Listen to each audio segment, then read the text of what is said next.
a desenvolver o controlador de torque aplicado à máquina de indução. Né? Até a aula passada, a gente desenvolveu o controlador de torque aplicado à máquina de corrente contínua, e muitas das nossas aplicações industriais, né, são tracionadas por máquina de indução, então vale a pena que a gente também conheça como opera um controlador de torque eletromagnético quando a planta mecatrônica é tracionada pela máquina de indução trifásica. Bom, uma série de conhecimentos, né, que a gente utilizou na síntese do controlador de torque da máquina de corrente contínua vai valer para a máquina de indução. Né? E a estratégia para que a gente vai usar da mesma metodologia, o mesmo método, né? Assim, a forma como você vai atacar o problema. Né? E esse método vai contemplar uma revisita ao modelo da máquina de indução, para a gente saber como alimentar esta máquina nos seus terminais elétricos para conseguir torque eletromagnético de uma dada característica no eixo mecânico. Tá? Ninguém melhor do que o modelo do equipamento para nos falar disso. Então a gente vai usar dessa estratégia. Na máquina de corrente contínua a gente usou, né, da mesma estratégia, só que nós não conhecíamos, né, no início do estudo do controlador de torque, o modelo da máquina de corrente contínua. Tá? No caso da máquina de indução, que é a máquina que vai ser trabalhada hoje, né, a gente já conhece o modelo. Tá? Então, a gente já vai partir lá na frente. Tá? Não precisamos fazer o modelo. Né, até lembrando, né, esse modelo foi desenvolvido no nosso curso de teoria de máquinas elétricas. Tá? Já é um modelo conhecido. Bom, e o que esse modelo nos fala? Né? Vamos começar aqui.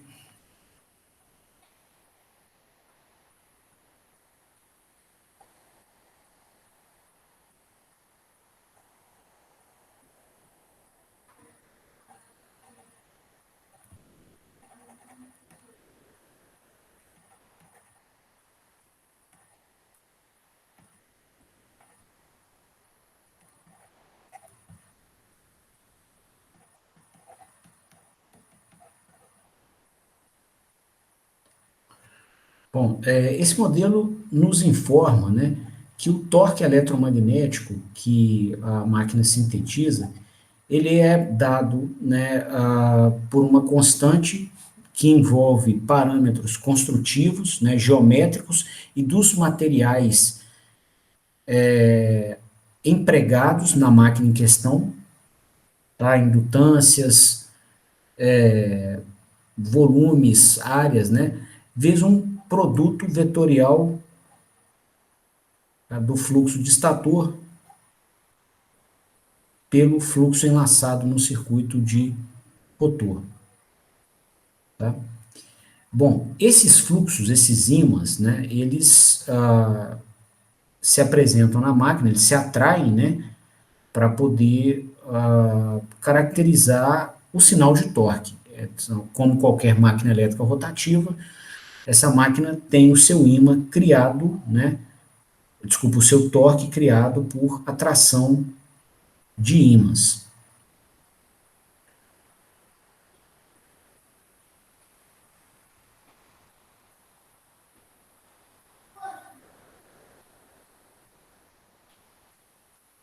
Tá? Aqui a gente está com um corte de seção transversal da máquina, né? O nosso torque eletromagnético vai estar desenvolvido no eixo mecânico, o eixo mecânico está aqui, saindo do plano do desenho, né? E os ímãs em questão, aos quais nós estamos nos referindo, né? Eles estariam dispostos na máquina mais ou menos assim, tá? Digamos que a gente tem aqui um ímã do estator,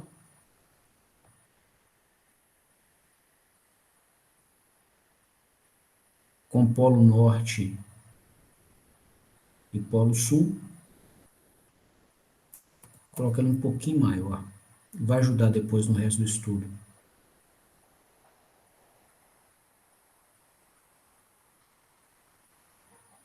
Polo norte e polo sul, tá? E esse ímã seja o ímã do estator.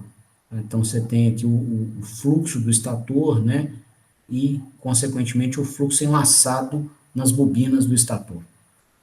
Bom, a máquina é construída com essa distância entre o rotor e o estator, que é o entreferro de ar, ou gap de ar. Né? A literatura usa muito esse símbolo G, gap. Né?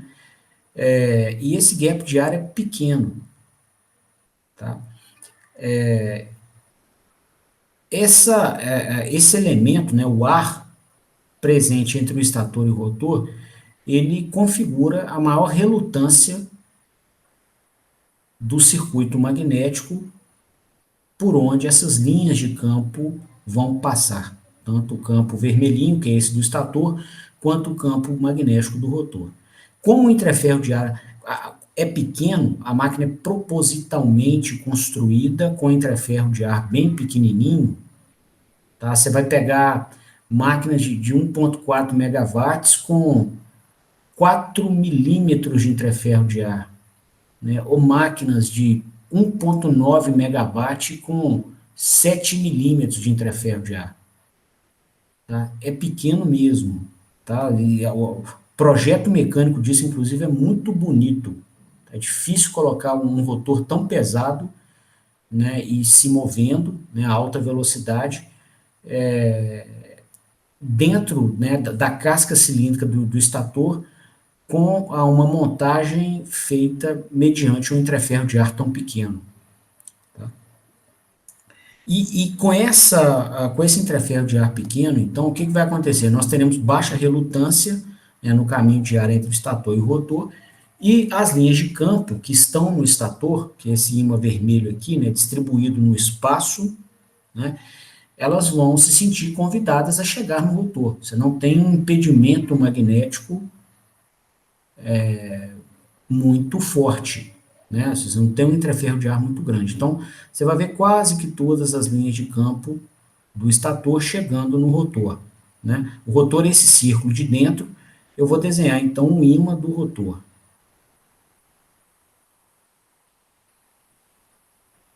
Polo norte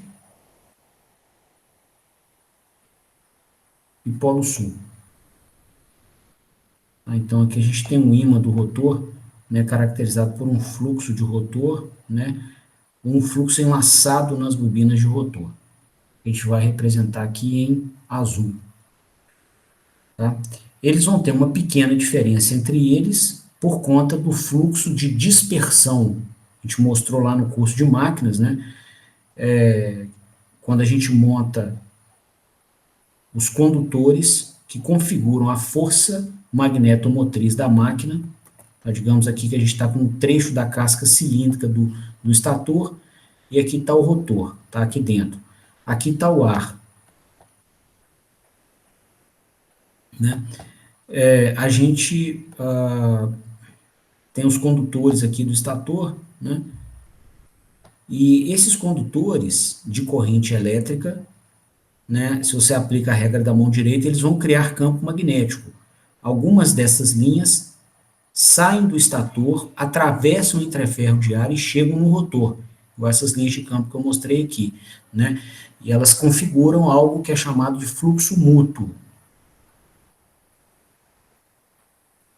O fluxo magnético mútuo. Ela acopla circuitos mutuamente, circuitos distintos mutuamente, né? Atravessa o estator e chega no rotor.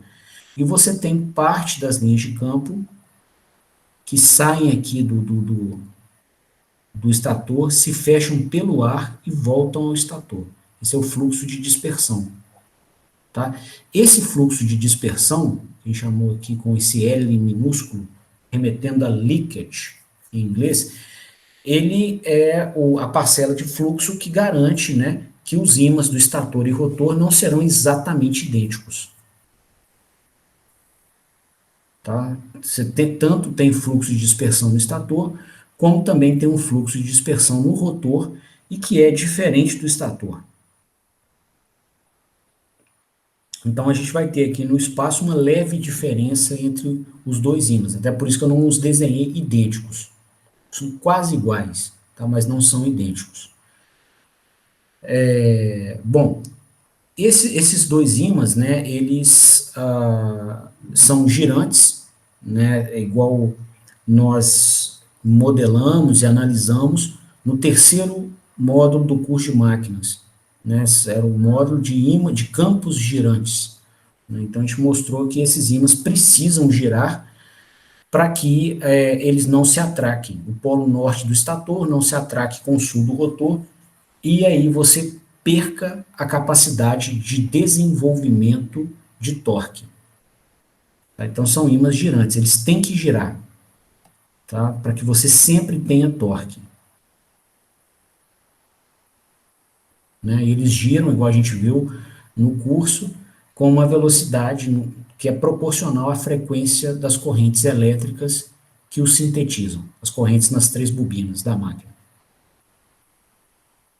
Bom, como esse é um fenômeno no espaço, né, a gente tem que criar um referencial de representação. Então eu vou propor aqui, né, que a gente meça os nossos ângulos a partir da posição angular do polo norte do ímã do rotor. Tá? Então vou marcar aqui, essa posição aqui vai nos dizer, essa posição angular vai nos dizer quando nós estaremos a 0 graus. Tá? Então, todo o ângulo vai ser medido com relação a esse referencial aqui. O ímã do estator, ele vai estar alocado, aqui eu vou marcar o pico do polo norte dele,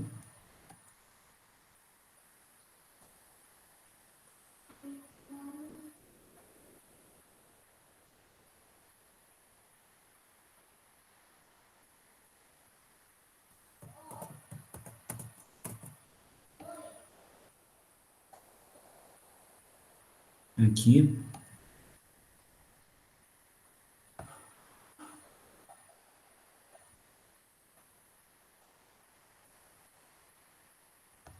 Então, aqui o pico do polo norte vai estar a um ângulo do pico do polo norte do ímã do rotor, com ângulo delta, chamar de delta estator rotor. Tá, o ângulo entre os polos norte do estator rotor, o ângulo de defasagem entre os dois ímãs. Tá?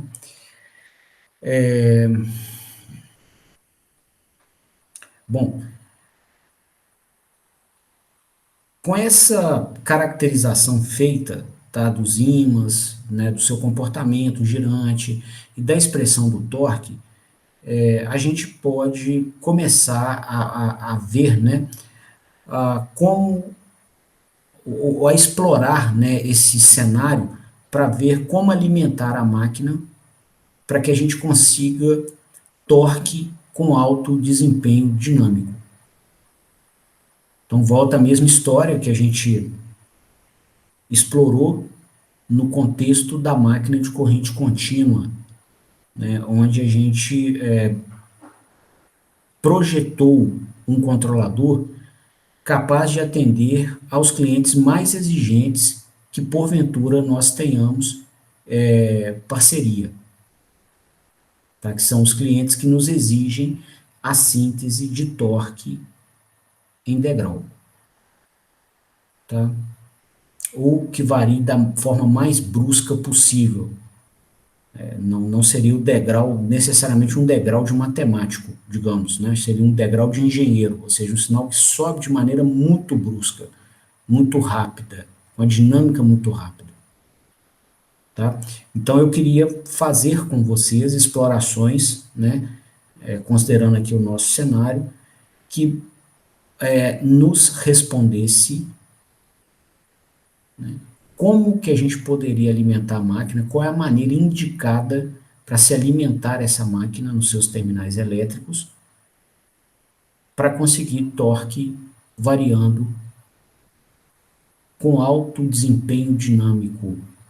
Esse é o nome que a literatura dá, né, para soluções que promovem variação de torque em degrau. Tá?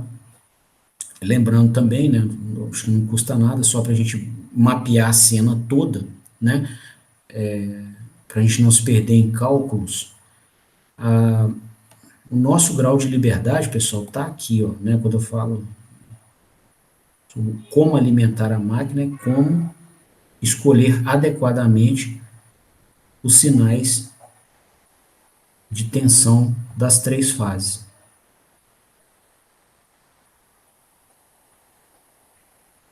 Né? Esses sinais nós escolhemos.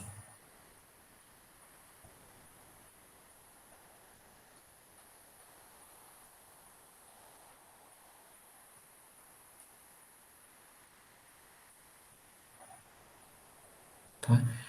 E aí, só complementando com esse desenho a colocação que eu fiz agora há pouco, né? Ou seja, como escolher essas tensões adequadamente para que a gente consiga o torque eletromagnético variando, né, com alto desempenho dinâmico. Tá? Então, as nossas explorações, a nossa, a nossa álgebra vai ser com essa meta, com esse objetivo ao final.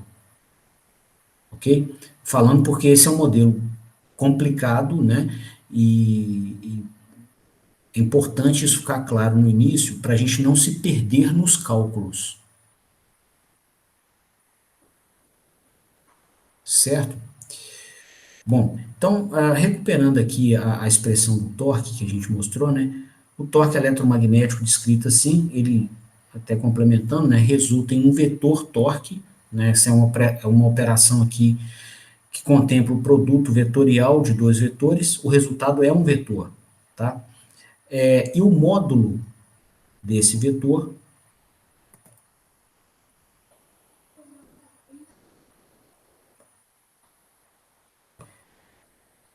vai ser dado pelo módulo do primeiro vetor envolvido, vezes o módulo do segundo, vezes o cosseno do ângulo entre eles. O ângulo entre os dois vetores envolvidos aqui é o delta que a gente mostrou no desenho, certo? Esses vetores que estão apresentados aqui são os vetores espaciais dos respectivos ímãs. Tá? Então, aqui, né,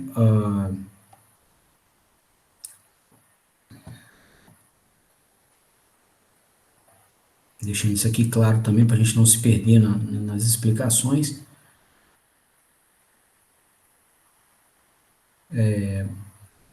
nós podemos criar números complexos, né, através de uma conta específica, que tenham o mesmo tamanho dos ímãs e que rodem junto com os ímãs. Esses números complexos são os nossos vetores espaciais. A gente abordou no quarto módulo da disciplina de máquinas. Então a gente viu qual a conta matemática que deve ser feita para criar um número complexo que gira junto com o ímã e que tem o tamanho do ímã.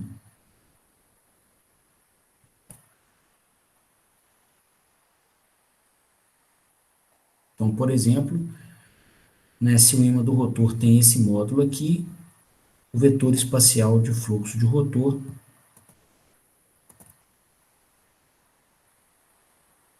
seria esse. Se o ímã do estator tem esse módulo aqui, né? O vetor espacial correspondente a ele seria esse vetorzinho aqui, ó, teria essa representação aqui. Esses dois vetores espaciais são os vetores que aparecem aqui no nosso cálculo do torque, certo? Bom, uma errata também, aqui no produto vetorial, aqui é seno, né? O módulo do vetor resultante do produto vetorial de dois vetores é o módulo primeiro, o módulo segundo, vezes o seno do ângulo entre eles. Eu coloquei cosseno. Cosseno vale para o produto escalar, não para o produto vetorial. Bom, no caso dessa máquina aqui, pessoal, ela é montada, né, toda construída para que o torque só exista, né, na direção desse eixo aqui, saindo do plano do plano do desenho, tá? Então, o módulo desse torque, do vetor torque, a gente vai chamar só de torque eletromagnético, igual nós fazemos tradicionalmente, né? Então, a gente pode dizer o seguinte, que esse torque aqui, né, ele vai ser igual a essa expressão,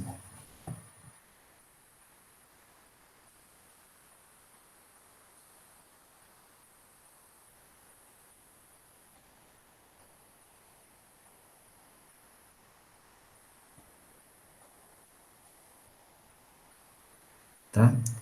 Bom, se nós optarmos, né, por representar os nossos vetores espaciais em um plano em um plano complexo, cujo eixo real e o eixo imaginário tenham essa configuração aqui, ou seja, o eixo real sempre coincidindo com o pico do polo norte do rotor, tá? Então, essa é uma liberdade que nós temos, né? Então, essa representação de vetores espaciais é uma abstração, né? E ela demanda que a gente caracterize um plano de números complexos que pode estar rotacionado do jeito que a gente quiser, com relação ao nosso referencial na Terra, tá? Então, já que é uma escolha nossa, eu fiz uma proposta aqui, né? Que é deixá-lo com o eixo D, que é o eixo real do plano dos complexos, alinhado com o pico do polo norte do ímã do rotor. Sempre, tá? E aí nessa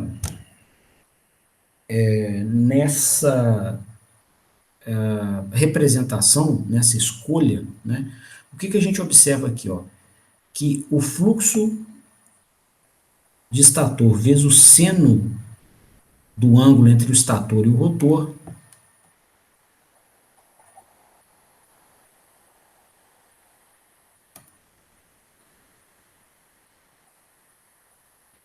vai ser exatamente, ó, esse ângulo delta é esse aqui, ó.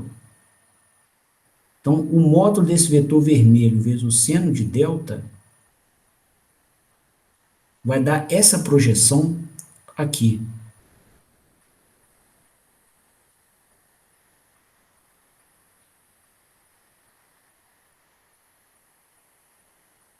A projeção do vetor na direção do segundo eixo ortogonal, o eixo imaginário ou eixo em quadratura. Tá? Então, a projeção do vetor na direção do eixo em quadratura a gente chama de fluxo, componente do fluxo na direção em quadratura. Tá? O módulo do vetor espacial de fluxo de rotor, que aparece aqui, ó, né, é o tamanho desse vetor azul. E a gente optou, né, nessa análise de sempre alinhar o eixo D com o pico do polo norte do rotor. Então, sempre, né, esse vetor espacial que acompanha o pico do polo norte vai estar também acompanhando o eixo direto. Ele só tem projeção no eixo direto, tá? Então, esse fluxo de rotor em eixo, esse módulo do fluxo de rotor aqui, é igual à única projeção que ele tem na nossa representação, que é o fluxo de rotor em eixo T. Tá? Então, aqui a gente poderia dizer, né, usando a representação por vetores espaciais, que esse torque aqui seria uma constante, né, de geometria, envolvendo a geometria e os materiais da máquina, vezes o fluxo de rotor em eixo D, vezes o fluxo de estator em eixo Q. Né? E aí, então, a gente já tem aqui os ímãs representados no mesmo formato que o modelo eletromagnético da máquina está. Né? No curso de máquinas, nós modelamos a, a, a máquina em DQ. Nós desenvolvemos as equações que relacionam sinais elétricos e magnéticos com tais sinais representados em DQ. Então, nosso modelo está todo em DQ. Né? Então, a gente pode, né, lançar mão dele para saber, né, qual dos dois ímãs vale a pena a gente variar se a gente quiser que o torque varie em degrau. Tá? Bom, então isso é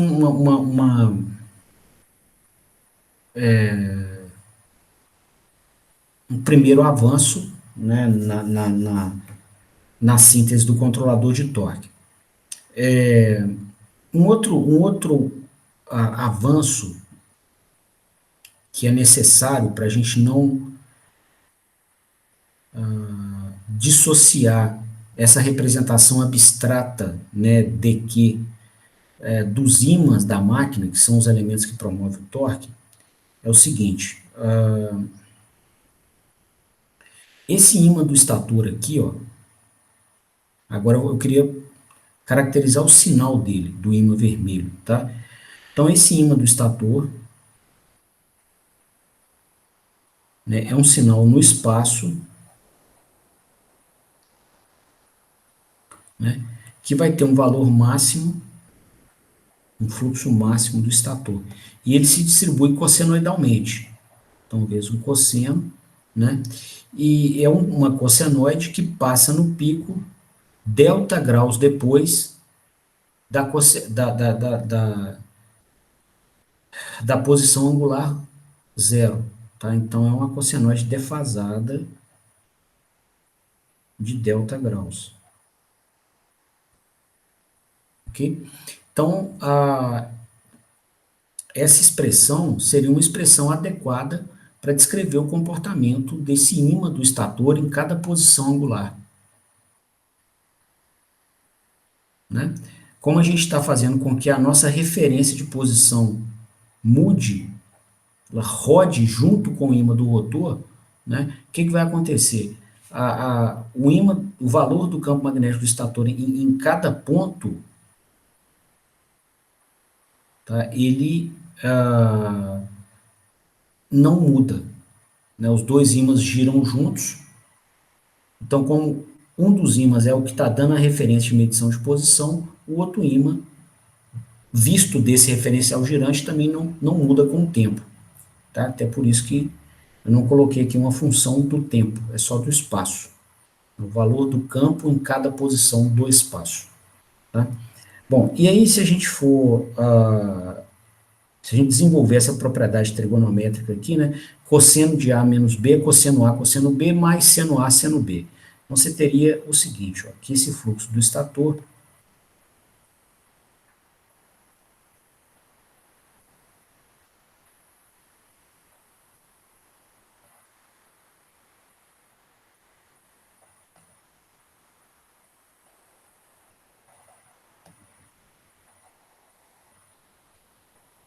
teria essa característica.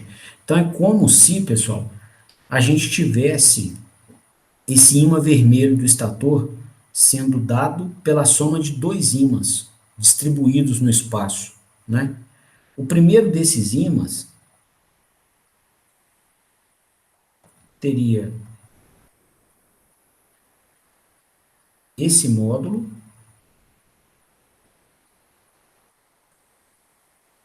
e uma distribuição cossenoidal no espaço. Tá? Então, seria um ímã, né, que é uma cossenoide não defasada. Então, ela passa no pico na posição angular zero. Ou seja, seria uma cossenoide em fase com o próprio ímã do rotor. Então, seria uma cossenoide assim, ó.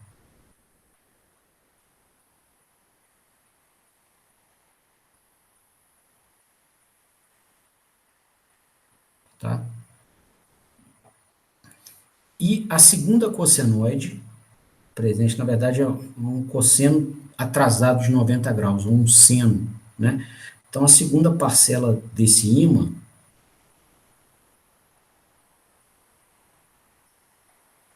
teria essa amplitude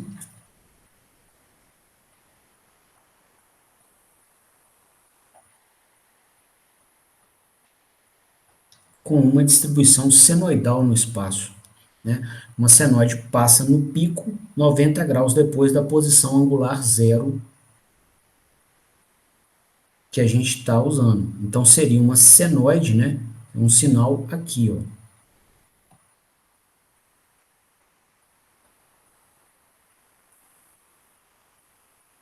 Passaria no pico 90 graus depois do ímã do rotor, que é o ímã azul, né, que a gente, sobre o qual a gente estabeleceu a nossa referência de medição de potencial, de medição de ângulo, ok? Então, é como se esse ímã vermelho nosso aqui, ó, o ímã do estator, que está em linha cheia, fosse dado pela soma desse ímã pontilhado com o ímã que a gente fez traço dois pontos. A soma desses dois sinais pontilhados aqui vai dar o ímã vermelho. Tá? E a gente observa o seguinte, essa segunda parcela de ímã de estator, ela acontece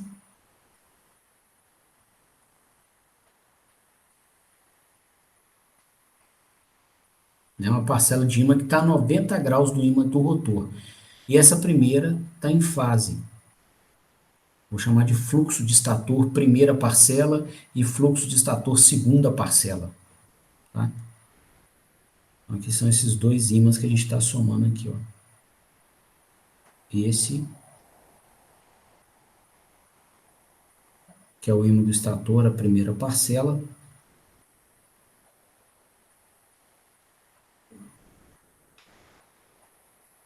E esse aqui, que é o ímã do estator da segunda parcela.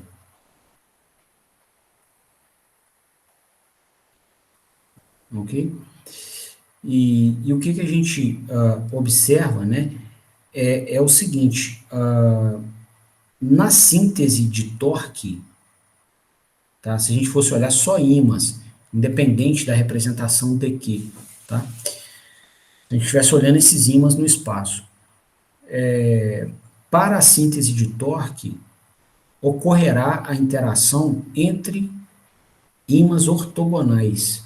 Então, quem efetivamente é responsável por criar o sinal de torque é a interação entre o ímã do rotor e a componente do ímã do estator que está a 90 graus. Tá? Ímãs alinhados, igual esse ímã aqui, ó, e o ímã do rotor, eles não criam torque ou força de atração entre si. Tá? Então você vai observar a presença de torque por ímãs desalinhados, tá? Que é o caso aqui, ó. Esse ímã está desalinhado ao ímã do rotor. Só que é o seguinte, esse torque é máximo quando esse desalinhamento entre os dois ímãs é de 90 graus. E ele é mínimo quando ele é 0 graus. E, então, se o desalinhamento não for nem 0 nem 90, for alguma coisa no meio do caminho, o que a gente faz? Decomposição. Né? Igual a gente faz em mecânica, faz em eletromagnetismo, né? A gente vai fazer aqui, que inclusive é eletromagnetismo, né? O contexto. Então, efetivamente, o torque vai ser sintetizado por essas duas parcelas aqui, ó, tá? E se a gente observar a amplitude desse ímã, o valor de pico dele, que a gente chamou de fluxo de estator 2, olha aqui, ó, o sinal senoidal, e a amplitude dele tem esse valor aqui, ó, fluxo máximo vezes o seno de delta, que é exatamente o valor do fluxo de estator em eixo Q, tá?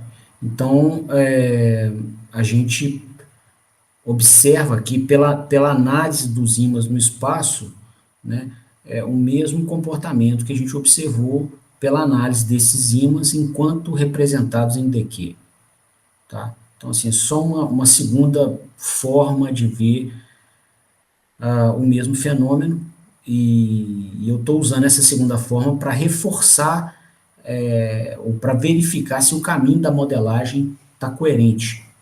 Tá? Assim, o modelar é um exercício que leva a recorrentes erros. Tá? Você erra muitas vezes modelando. Então, no meio do caminho, você vai criando recursos para ver se o modelo tem algum erro, né? Para que você já corrija agora, ao invés de trabalhar 2 horas na aula aqui, tá? Quando você está fazendo uma modelagem, às vezes você trabalha dias e lá na frente você vai ver que tinha errado. Tá? Então, é bom que a gente comece já a colocar alguns elementos para começar, digamos assim, a auditar o modelo, né, com cada um dos avanços que a gente tem, ok? Outra coisa, né, esses dois ímãs que se interagem para produzir o torque, que é o ímã do rotor azul e essa componente do ímã do estator a 90 graus, são ímãs de amplitude muito diferente. Tá? Isso é bom também a gente frisar. Né?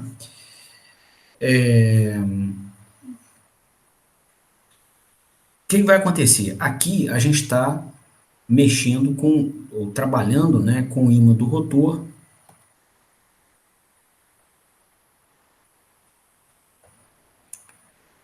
e o ímã do estator, o ímã total do estator, que é esse aqui, ele é quase igual ao ímã do rotor. Tá? Como eu expliquei há pouco, né, eles se diferenciam somente, né, pelo fluxo de dispersão, que é um fluxo pequeno. A máquina é construída para que ele seja pequeno, com muito esforço de engenharia mecânica para que exista um entreferro de ar pequenininho entre o estator e o rotor. Tá?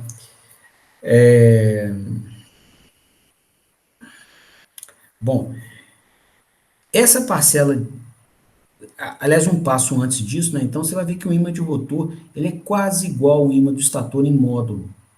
Tá? Então, esse ângulo aqui é pequeno. O que diferencia os dois ímãs são os fluxos de dispersão que configuram uma parcela pequena de fluxo magnético. Tá? A máquina é montada para que ela seja pequena. Então, esse ângulo delta aqui é pequeno também. Os ímãs são quase iguais. Tá? Então, quando a gente avalia aqui a segunda parcela responsável pela síntese do ímã, ou o módulo dela, né, e essa informação está na própria componente em eixo Q do ímã do estator, a gente vai ter o fluxo mútuo vezes o seno do ângulo entre estator e rotor, e esse ângulo é pequeno,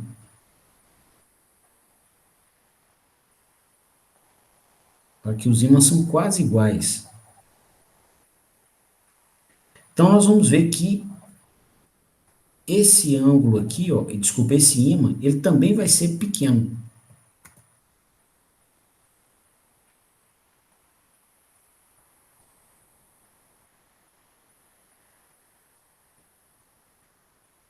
tá? Frente ao ímã do rotor. Né? O ímã do rotor, por sua vez, ele vai ter o fluxo, vai receber, né, o fluxo mútuo que vem do estator e ele vai ser acrescido do fluxo de dispersão do próprio rotor.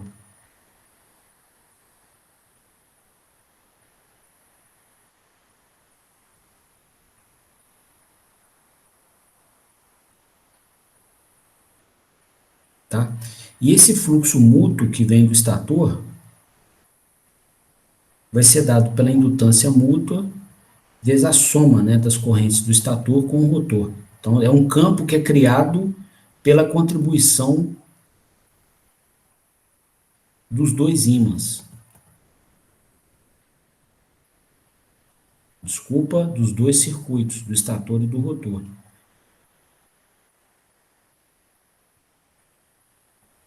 E a gente viu, né, o valor desse ímã no curso de máquinas, tá? Esse fluxo mútuo aqui.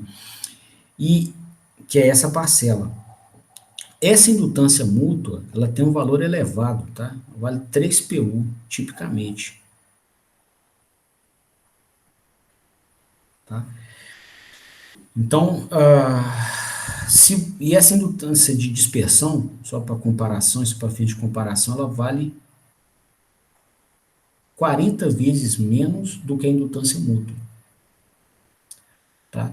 Então, a parcela do fluxo mútuo é muito maior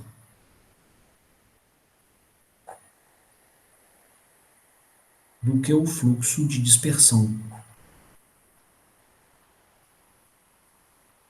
Ok? E a gente observa aqui o seguinte, ó, que esse fluxo mútuo, se a gente comparar aqui o fluxo de rotor, comparando os dois ímãs que sintetizam torque, tá? O ímã do rotor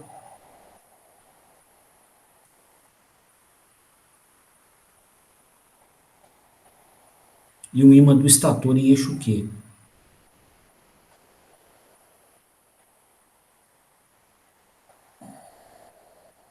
Tá? Os dois ímãs são função do fluxo mútuo. Só que no caso do ímã de estator em eixo Q, o fluxo mútuo aparece multiplicado por um valor pequenininho. E no caso do fluxo de rotor, ele não aparece multiplicado por um valor pequeno. Ainda aparece somado por uma outra parcela aqui, ó. Tá? Então, quando a gente fala que o fluxo de estator em eixo Q é pequeno, a gente está agora com mais propriedade para usar essa palavra pequeno, né? Está falando que ele é muito menor do que o fluxo de rotor, o módulo dele, né? Que é o próprio fluxo de rotor em eixo D. Aqui, ó. Que a gente optou, né? Por representar os nossos vetores espaciais com o eixo D alinhado ao ímã do rotor. Então, você só tem o número complexo, o vetor espacial do fluxo de rotor, sempre alinhado na direção D. Né? O eixo D, aqui a gente está forçando a seguir o pico do Polo Norte, e o vetor espacial sempre segue o pico do Polo Norte também. Então, logo, o próprio vetor espacial sempre vai estar seguindo o eixo D. Ok? Tá? E esse fluxo de rotor que a gente está se referindo, né, é o único que existe ali, né, a única componente que ele tem é a componente em eixo D. Não tem componente na direção em quadratura. Tá? Então, esse fluxo rotor é o próprio fluxo rotor em eixo D. Ok? Então, a gente está vendo aqui, por essa análise, né, pela estrutura construtiva da máquina, os valores típicos das indutâncias que ela possui, que esse ímã, essa componente do ímã do estator, que é ortogonal ao ímã do rotor, tá, ela é muito menor do que o próprio ímã do rotor. Tá? Essa é uma primeira constatação. As duas estão envolvidas no sinal de torque, como nós mostramos ali em cima, só que uma delas é muito menor do que a outra. Tá? Bom,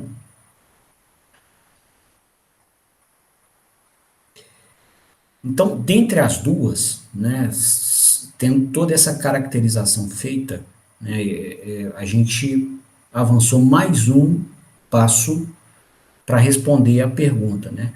Qual das duas vale a pena variar, né, alterar, para conseguir fazer com que o torque tenha elevado comportamento dinâmico,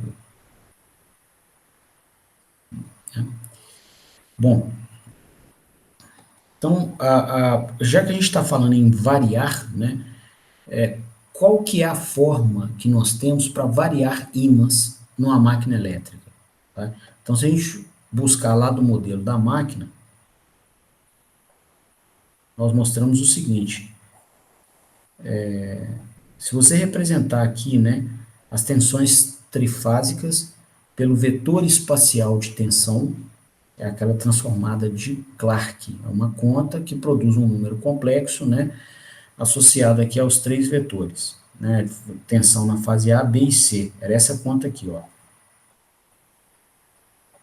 2/3 da contribuição da fase A com a contribuição da fase B, rodada de 120 graus, com a contribuição da fase C, rodada de 240 graus.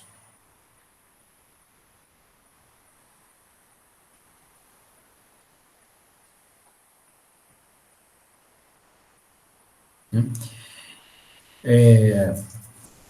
E existe, né,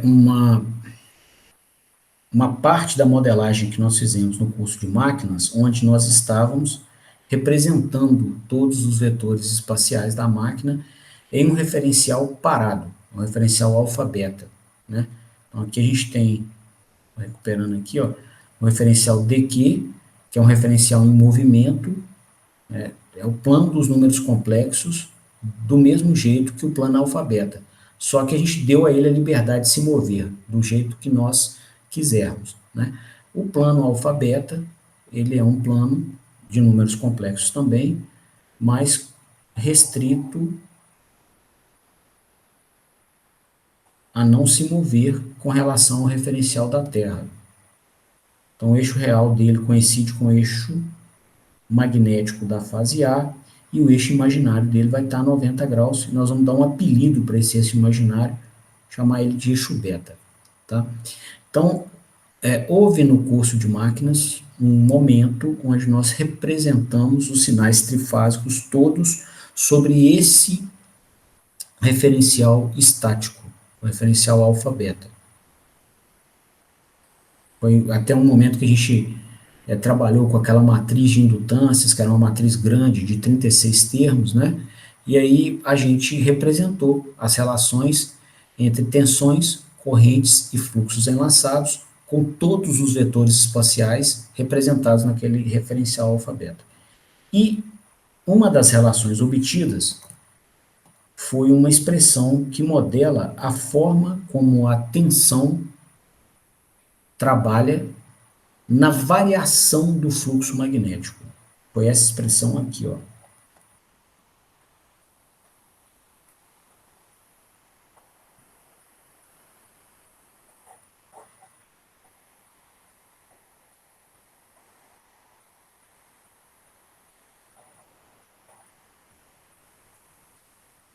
Né? E nessa expressão, pessoal, o que que acontece? Né? A máquina ela tem uma resistência de estator característica das suas bobinas de cobre, mas de valor muito baixo. Né? A máquina não é montada para ser um aquecedor. Tá? Então a resistência é baixinha. Né? Então, se você, por exemplo, colocar um PU de corrente aqui na máquina, estiver próximo do seu ponto nominal de operação, o ponto preferencial dela de operação, a queda de tensão na resistência da máquina vai dar coisa de 0,5%, ou 5 mPu de queda de tensão. Então, basicamente, toda a tensão que você aplica pela sua fonte fica disponível para promover variação de fluxo magnético. Né? Então, você pode escrever, né, uma aproximação aqui, sem nenhum medo, né, de empobrecer seu modelo demais, né, onde a gente mostra que a nossa tensão de estator, a tensão que a gente aplica no estator, é o elemento que nós temos para promover variação de fluxo magnético.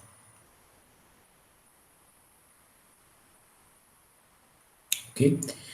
Bom, vamos explorar essa característica fisicamente para, né, dar um sentido, um entendimento melhor ao modelo matemático. Então tá aqui a máquina.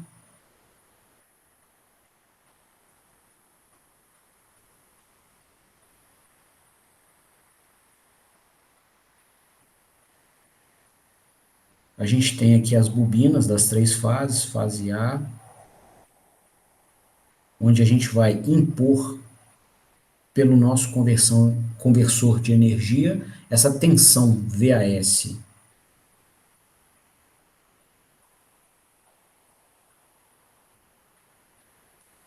A fase B,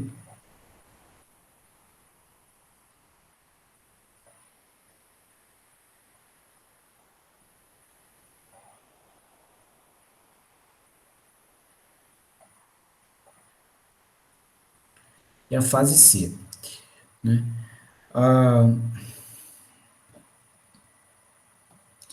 Quando a gente avalia, né, a expressão da transformada de Clark, né, a gente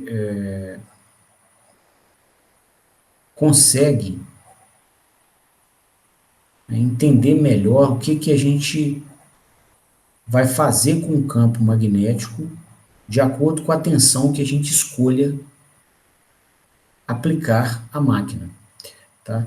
Então, esse sinal de tensão aqui, ó, se a gente olhar nas três fases, vai ter essa característica aqui no tempo.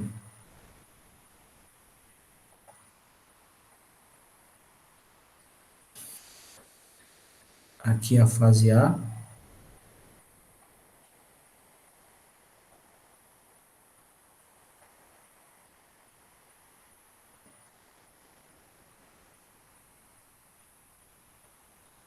A fase B é defasada de 120 graus, então mais ou menos isso aqui.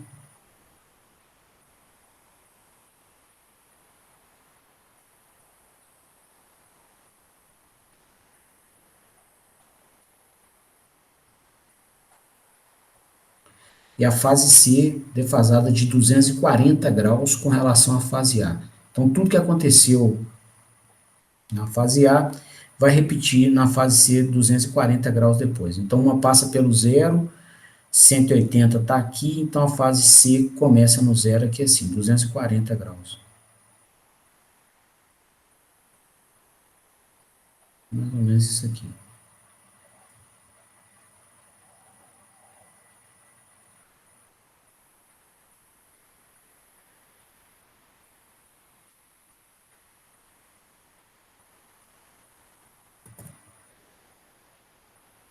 Tá?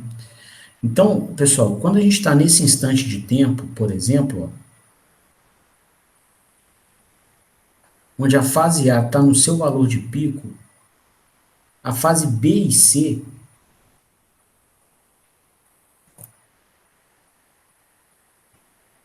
vai estar a menos meio do valor de pico.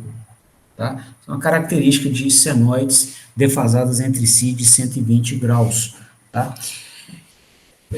E o que vai acontecer nesse contexto? Olha, você vai, na transformada de Clark, né, colocar que um valor alto, né, ou seja, na soma da transformada de Clark, no lugar da fase A, você vai colocar V máximo, no lugar da fase B e C, menos meio de V máximo.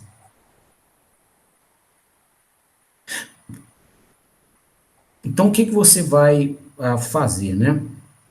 Você vai caracterizar um vetor espacial, ó, onde a contribuição da fase A, aqui, vou colocar numa cor diferente, contribuição da fase A, tá? Vai representar um número complexo para cá, Nós estamos somando 3 complexos e obtendo como resultado um quarto complexo, tá? Então, esse primeiro complexo é o VAS, que estaria para cá, ó. O segundo complexo é A vezes VBS. A é rodar de 120 graus. Então, daria um número complexo nessa linha. Só que ele é negativo, tá? Então, se a gente, né, tiver estipulado um número positivo para cá, né, números negativos, né, significam mais uma rotação de 180 graus. Então, meio de VB vezes A ia dar um número aqui na região pontilhada. Como tem um menos, significa rodar mais 180 graus. Então, estaria aqui, né? Então, esse aqui seria A vezes VBS. E A2 vezes VCS, que é a última parcela, se somar, né? Se você fizesse meio vezes V máximo vezes A ao quadrado, significa colocar um número a 240 graus, né? Porque multiplicar por A ao quadrado é rodar 240 graus. Como você vai multiplicar por meio, por menos, que é menos aqui, você vai rodar mais 180. Então, vai estar aqui, ó.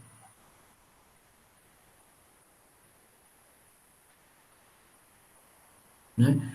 Então, o que acontece aqui? Na hora que a fase A, se você impõe em um dado instante uma tensão trifásica, na qual a fase A está passando pelo pico, né, você está criando um vetor espacial de tensão, tá, que vai estar no espaço alinhado com a bobina da fase A, que é o resultado da soma desse vetor amarelo, VAS, com o AVBS, com A2VCS, multiplicado por 2/3. Né? Então, esses dois vetorzinhos assim, se você soma os dois aqui pela regra do paralelogramo, vai estar alinhado com o vetor VAS. Né? Então, ao impor, né, uma tensão trifásica em um instante com valor de pico na fase A, você está pedindo para o ímã variar no espaço na direção da bobina da fase A. Olha para você ver, a tensão não te dá qual que é a variação do ímã, né? Ou seja, a tensão trifásica que você impõe, que está representada de maneira sintética nesse vetor espacial, ela te fala qual que é o delta fluxo que você vai ter, qual que é a variação do ímã do estator que você vai ter em um dado intervalo de tempo. Então, se você impõe um vetor de tensão em uma dada direção, você está dizendo que o próprio ímã vai variar naquela direção. Então, pelos sinais trifásicos que você impõe nas bobinas, você controla para onde é que o ímã vai crescer ou reduzir. Tá? Como ele vai variar no espaço. Então, por exemplo, nesse cenário, nessa fotografia, onde nós congelamos o tempo, né, na condição mostrada aqui, né, fase A passando no pico, fase B e C a menos meio do valor de pico. Então, se o nosso ímã, digamos que o nosso ímã de estator tivesse nessa condição aqui, ó, digamos que o pico do Polo Norte está passando exatamente na direção aqui do eixo magnético da fase A. Se a gente aplica uma tensão trifásica desse jeito que nós estamos mostrando, né, com a fase A passando no pico, a gente vai estar pedindo para ter um delta fluxo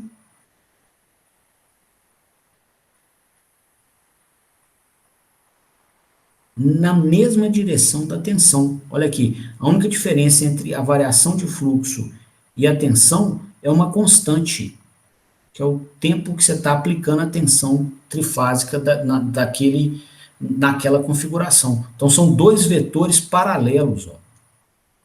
Tá? Então, se o vetor de tensão está nessa direção aqui, ó, o vetor de fluxo vai estar na mesma direção. Então, o vetor variação de fluxo.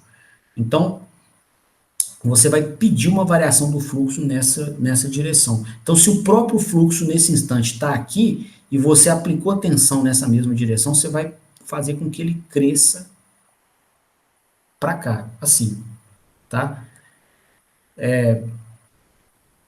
Por outro lado, né, digamos que nesse mesmo instante, né, o nosso fluxo, nosso ímã,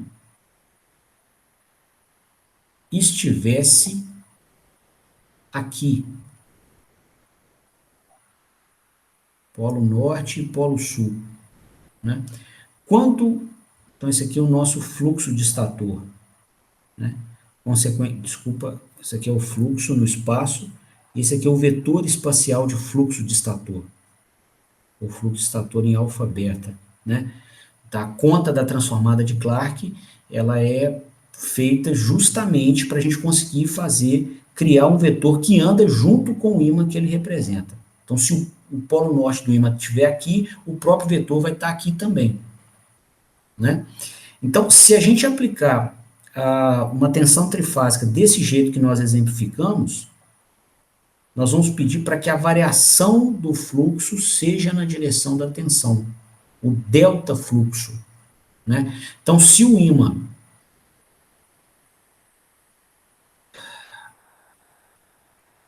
estiver, né, com essa característica aqui nesse instante de tempo, e você promover uma variação nele para cá, ou seja, esse seja o seu delta fluxo, a forma como ele vai variar, se for para cá, e essa forma vai ser dada pela tensão que você impõe e o tempo que ela dura. Você pode até escolher o tempo de duração dela. Vai estar, inclusive, associado à sua estratégia de modulação PWM, que a gente viu no laboratório. Então, se você faz isso, né, o que vai acontecer? Você está pedindo para que o ímã saia daqui, né? Qual que é o valor final do ímã? É o valor que ele tinha, mais o tanto que ele variou. Então, o ímã, ao final, vai estar para cá. Esse seria o fluxo estator em alfa beta, no instante t mais o ΔT, o intervalo de tempo que se aplicou à tensão trifásica, né? Então, se o vetor espacial do ímã teve esse comportamento e o vetor está associado ao próprio ímã físico, o que acontece, né? Se o vetor veio para cá, significa que o próprio pico do ímã veio. Então, o que nós fizemos? Andamos com o ímã. Fizemos com que ele rodasse um pouquinho.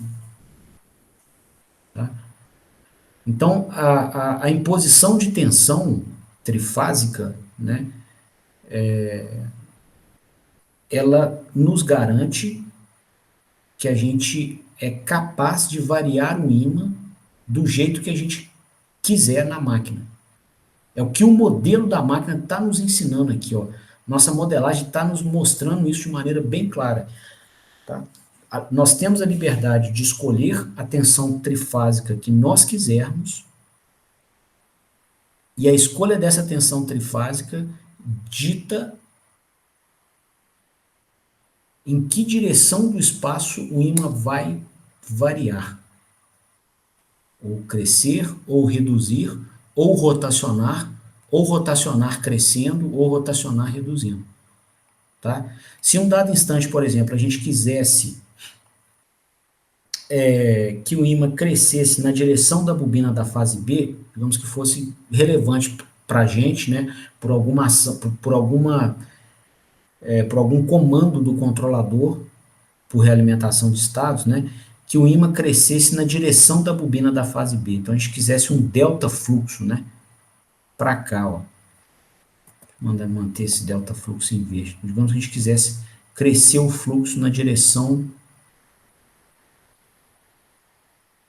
da bobina da fase B. Tá? O que a gente teria que fazer? Então, criar um vetor de tensão na mesma direção. A nossa tensão trifásica teria que estar também orientada na direção da fase B. Como é que a gente conseguiria isso? Impondo esse sinal aqui, ó. Fase B no máximo, fase A e C passando por menos meio do valor de pico. Tá? Se você quisesse esse fluxo variando na posição média entre a fase A e a fase B do estator. Você ia criar, né? Você impor uma tensão trifásica com VA e VB iguais. E o VC, né, com um valor que desce. Tá? Isso ia promover uma variação do fluxo nessa linha a 60 graus da bobina da fase A e a 60 graus da bobina da fase B. Ok? Então, a nossa arma, né, o nosso elemento para controlar a variação do ímã é a tensão trifásica que a gente impõe. Tá? O modelo está falando isso para nós com clareza. E a partir do momento que você controla o ímã, que você controla a variação do ímã, o delta ímã, você vai controlar o próprio ímã em si. Né? Se você impõe variações sucessivas no tempo coerentes, você vai conseguir chegar com o ímã no valor que você quer e na posição que você quer também do espaço. Tá? Bom, então, isso marca aqui mais um passo relevante nessa análise de hoje, né, na síntese desse controlador de torque. Ok? O modelo está nos ensinando, né, que a gente pode escolher uma tensão trifásica adequada e que essa tensão nos garante como que o ímã vai variar no espaço. Ok? Bom, outra coisa que o modelo nos ensina, que é o modelo do curso de máquinas, é o seguinte, que essa tensão trifásica ela tem uma relação também quantitativa, não é também, né? A nossa análise até agora contemplou uma relação quantitativa, tá? E essa relação quantitativa está envolvendo os vetores, né, de fluxo e tensão.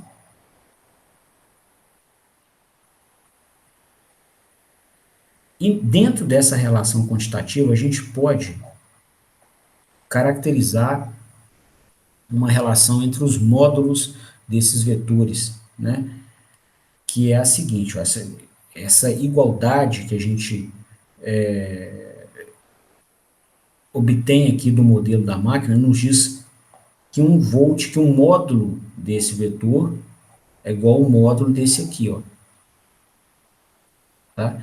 Então essa relação nos diz o seguinte, que 1 volt de tensão trifásica, tá, vai corresponder a 1 Weber espira, que é a unidade de fluxo magnético, por segundo.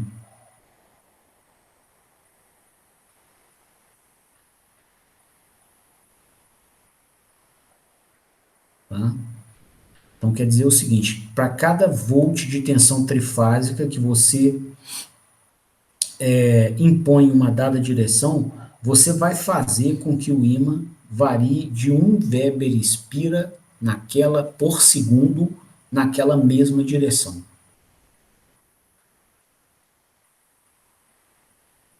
Tá? Bom,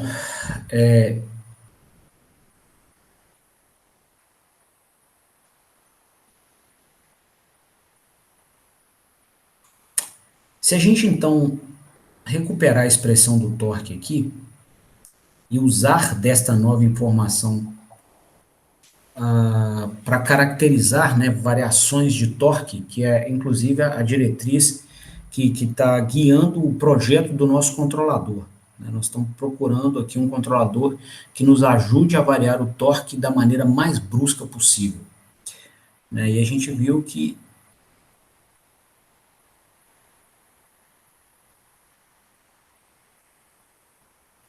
né, nós temos a liberdade de variar, né, ou o ímã do rotor ou o ímã do estator, a parcela do ímã do estator que está em quadratura. Então, vou recuperar esse desenho aqui.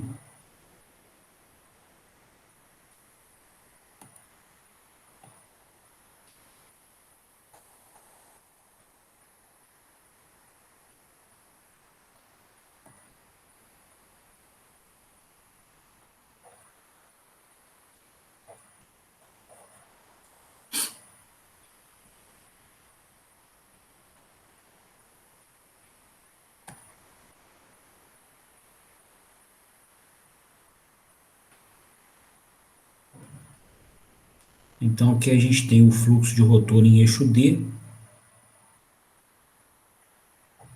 né, que é uma representação do próprio ímã do rotor. Ele tem o módulo dele é igual à amplitude do próprio ímã do rotor, tá? E o fluxo estator em eixo Q, ele é um número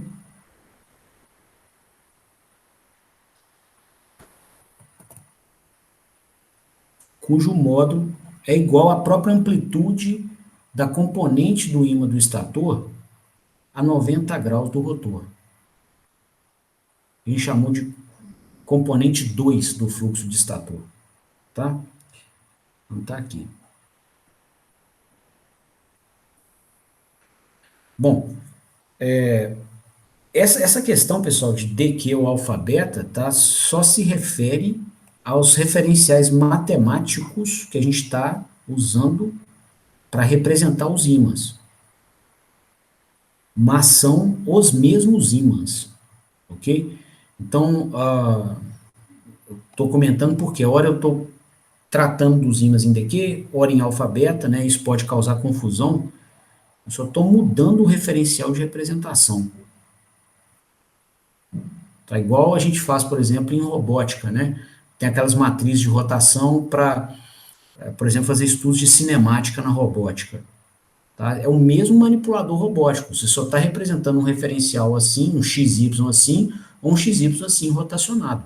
É o mesmo manipulador. Tá? Aqui é a mesma coisa. É o mesmo ímã. Eu sou o mesmo ímã do rotor, mesmo ímã do estator. Só que, ora, eu estou representando o vetor espacial dele num referencial parado, que é o alfa-beta, esse aqui é amarelo, ou, ora, a gente está representando ele no referencial girante, que é o DQ. É o mesmo ímã, tá? Inclusive, mesmo módulo, mesma coisa, né? Bom, nisso então, pessoal, que, agora nós vamos agrupar, né, os passos todos para finalizar aqui a nossa a pergunta que a gente quer responder do modelo, né? Quem que nós vamos variar para conseguir variação de torque?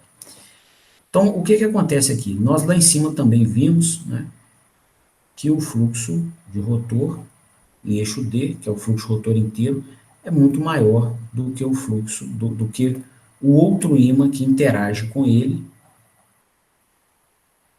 cujo módulo está representado no fluxo de estator em eixo Q. Tá? Então,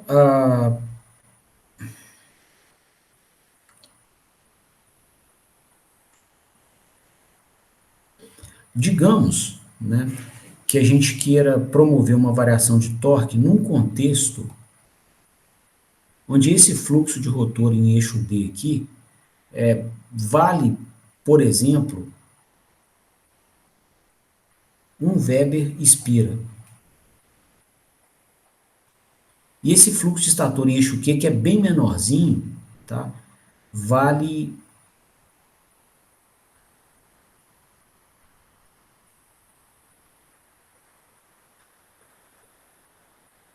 0,05 Weber espira. Tá?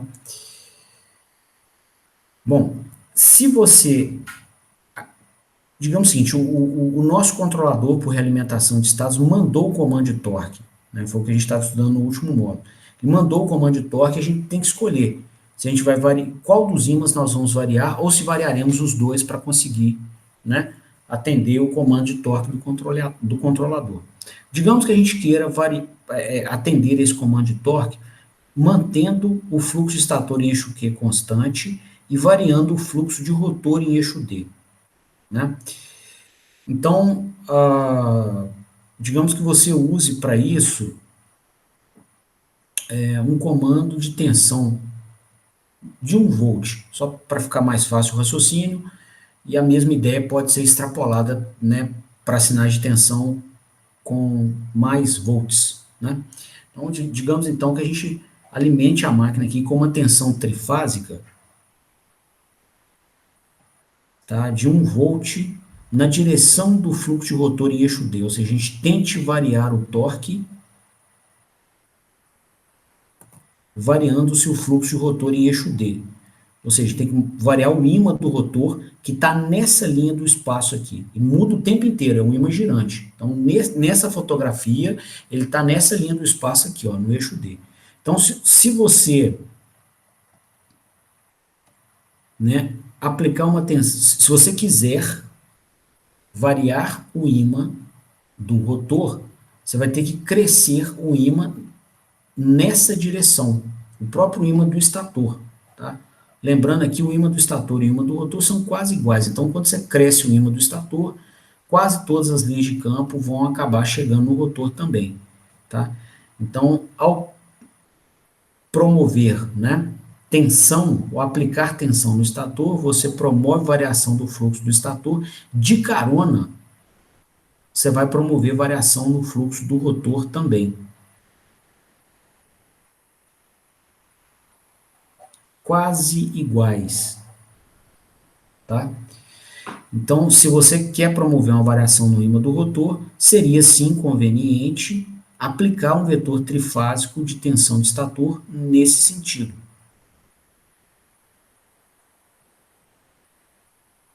Tá? E o nosso modulador PWM vai escolher, né, aqui nos sinais trifásicos qual nível de tensão é conveniente.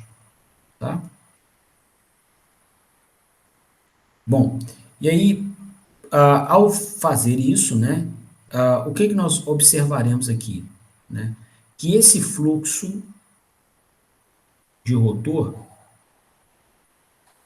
no tempo, ele vai sair desse nível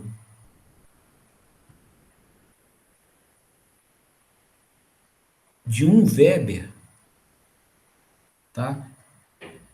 Digamos que você aplica essa tensão por 100 milissegundos, é muito tempo, tá? Em termos de fenômenos elétricos.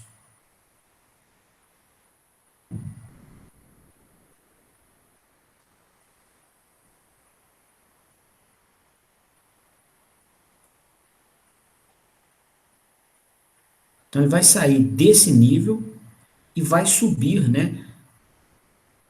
Com esse 1 volt de tensão,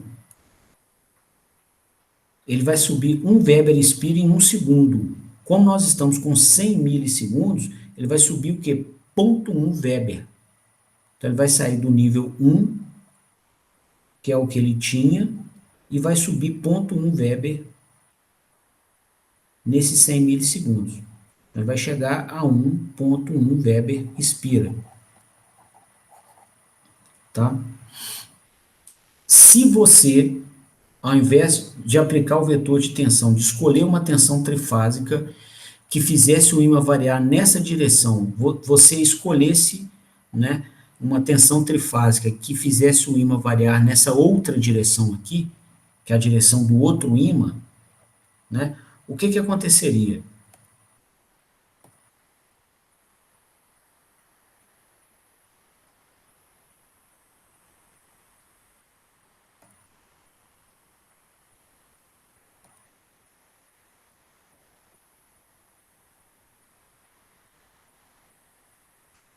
Né? Este outro ímã tem um valor de 0,05 Weber espira, é um ímã pequenininho.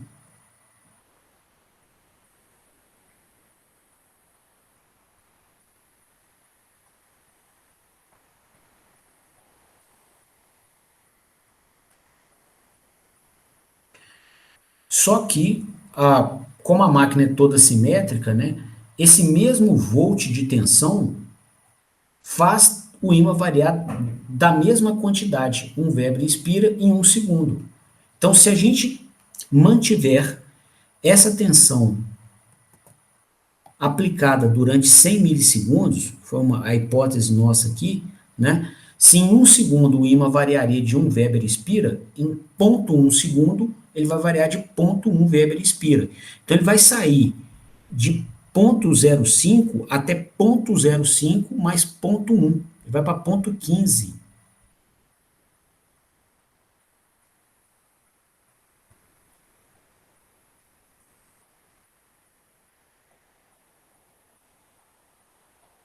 triplica. Tá? Então, o mesmo volt de tensão disponibilizado pelo alimentador, pelo inversor de frequência, faz com que o fluxo de estator multiplique por 3 nesse intervalo de tempo, né? Se a gente quiser aplicar esse vetor de tensão para variar o ímã naquela direção em quadratura, e ele faz com que o ímã de rotor só varie de 10% no mesmo intervalo de tempo. Tá? Então, se você quiser, né, observar variações bruscas no torque, já que o torque é proporcional ao produto dos dois ímãs, vale muito mais a pena variar o ímã pequeno. Varia muito mais bruscamente com cada volt de tensão que o conversor disponibiliza para nós. Tá? Então, esse aprendizado do modelo da máquina, né, vai nos dizer qual dos dois ímãs nós usaremos quando estivermos promovendo variações de torque, né, em eventos de rejeição de carga ou rastreamento de trajetória. O outro ímã tem que existir. Observe que eu não estou falando que o ímã de rotor tem que ser anulado. Ele precisa existir para que você desenvolva torque. Só que na hora de variar o torque, vale mais a pena promover essa variação do torque através da variação do ímã de estator no eixo Q. Ou seja, variar o ímã pequeno, tá? Mantendo o ímã grande constante. Tá? Bom, pessoal, e aí em cima disso a gente vai sintetizar o controlador amanhã, mas eu acho que o volume de material aqui está adequado para uma aula. Tá? E também a síntese do controlador vai gastar um tempo maior do que o restante de tempo que nós temos disponível aqui. Eu queria então abrir a palavra para vocês, saber se ficou claro, se vocês querem fazer alguma pergunta.